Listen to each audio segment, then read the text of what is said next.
The first contraceptive pill received FDA approval in 1960. It contained only synthetic estrogen, and it worked by making a woman's body think she's already pregnant. That is, a woman naturally produces higher levels of estrogen when she's pregnant, and this prevents ovulation, or the release of an egg. However, the high levels of synthetic estrogen in the pill from the 1960s and 70s caused dangerous side effects.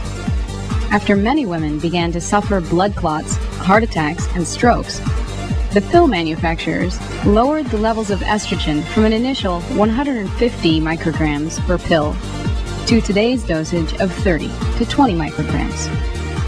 While this reduced the rates of side effects, it increased the rates of unintended breakthrough ovulations.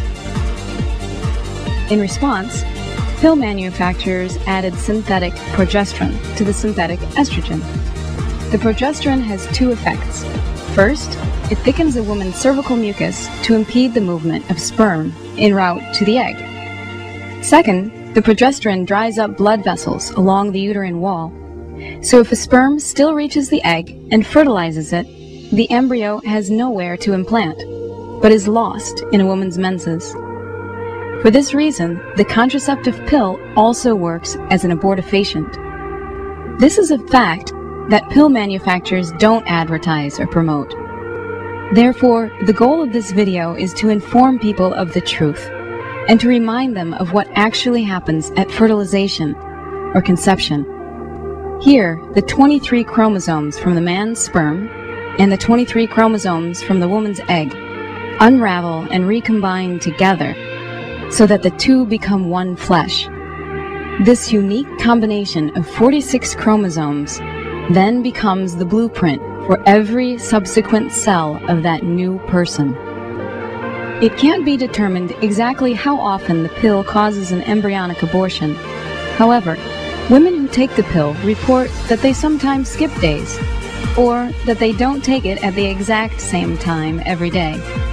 This results in a failure rate of 3 to 5%. If therefore 3 to 5% of the women who take the pill still report a pregnancy, how many more women are having breakthrough ovulations?